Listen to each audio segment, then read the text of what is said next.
You know that feeling, right? That racing heart before a huge presentation, or that knot in your stomach when you're trying something new? We've all been there. That's anxiety. And honestly, it's a totally fundamental part of being human. But what happens when that internal alarm bell stops being a helpful warning and just starts ringing all the time? Well, that's what we're going to dig into right now. And that, right there, is the million-dollar question. It's really the whole point. So together, we're going to explore where that line is, how you can recognize it, and why just understanding this difference can change everything, not just for you, but for how we all talk about mental health. Okay, first things first. Before we can even get into disorders, we've got to be speaking the same language. So let's start with the absolute basics. What exactly is this feeling we call anxiety? So let's put a clear definition on it. At its heart, anxiety is that uncomfortable feeling of, apprehension or dread. But here's the key. It's a response. It can be triggered by something on the outside, like a deadline or a tough conversation, or it can come from the inside, like a nagging thought you just can't shake. And from there, it sets off this chain reaction that hits our bodies, our emotions, and even what we do. Now, I want you to really think about the scale of this for a second. This isn't some rare thing that only affects a handful of people. Anxiety disorders are the single most common psychiatric illness out there. So understanding this isn't just some academic thing. It's relevant to you, to me, to our friends, our family. It's a huge part of our shared human experience. And when we look at who's most affected, the data shows some really clear patterns. Anxiety is more prevalent in women than in men, and it's a particularly common struggle for adolescents. What's really interesting, though, is that it seems to decrease as people get older, which brings up all these fascinating questions about hormones, life experience, and how our brains develop over time. Okay, so we've established that feeling anxious is super common, totally normal. But we also know there's a world of difference between being nervous for a test and being so scared you can't leave your house. So where is that line? Let's talk about when this universal feeling crosses over into a clinical disorder. This right here is the core distinction. Think of normal anxiety like a smoke detector going off when there's actually smoke. It's a proportional response. It might even save your life. Abnormal anxiety, well, that's the smoke detector blaring at full volume when you're just making toast. The reaction is completely out of whack with the reality of the threat. Now, this is fascinating because it shows that not all anxiety is bad for you.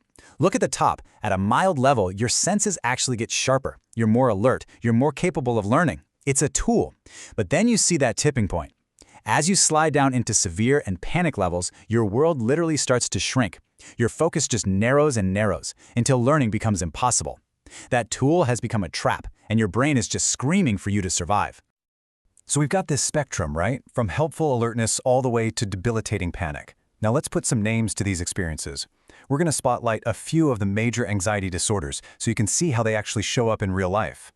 First up, panic disorder. If some anxiety is like a steady drizzle, a panic attack is a sudden lightning strike. It's this overwhelming wave of terror that hits out of nowhere, and it often brings these intense physical symptoms with it. A racing heart, shortness of breath, you name it.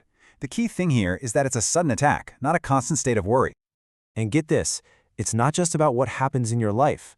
Look at this number, 48%. That's how heritable panic disorder is estimated to be.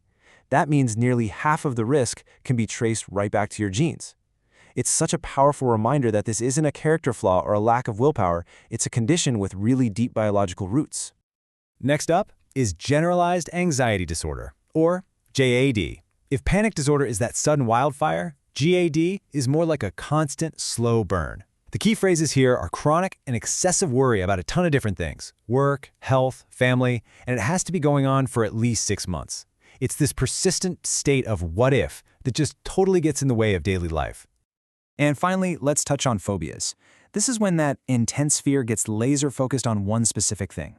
We usually think of specific phobias like an overwhelming fear of spiders or heights or flying. But there are also social phobias, which are all about this deep fear of being judged or embarrassed in social situations. In both cases, the defining feature is avoidance. People start to build their entire lives around escaping whatever it is they fear. Okay, so we've defined the problem, we've looked at its different shapes and sizes, but a diagnosis is never the end of the story. So now, we're going to shift gears completely and focus on the most important part, the pathways to managing anxiety. This is where we talk about solutions, about taking action. The first and maybe most important rule of managing anxiety is that there's no magic bullet. There is no one-size-fits-all solution. The goal, always, is to build a comprehensive plan that is completely tailored to an individual's unique needs, their brain, and their life. So what can you actually do in the moment? If you are ever with someone who's having a panic attack, here are the immediate practical steps. The absolute #1 rule is stay. Don't leave them alone. Your calm presence is reassuring.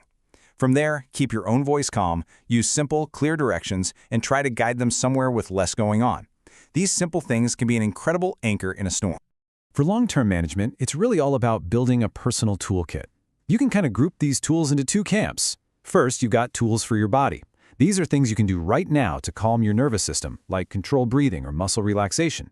Then, you have tools for your mind.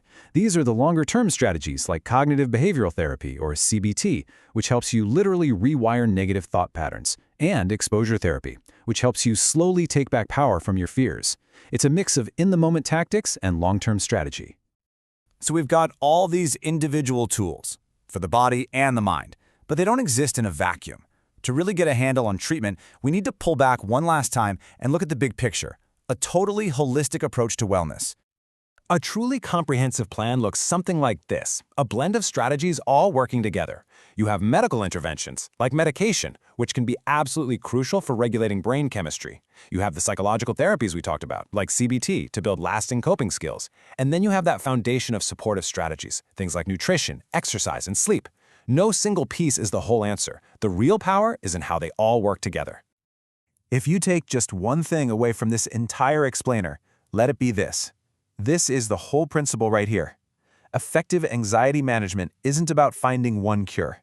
It's about building a comprehensive, personalized system of support that treats the whole person, not just a list of symptoms. So we end up right back where we began, but with a totally new perspective. Knowing that anxiety is this widespread, treatable condition with clear biological and psychological roots, how does that change the way we talk about it? How can we, all of us, move the conversation from stigma to support and from fear to understanding? That's the question to carry forward with you.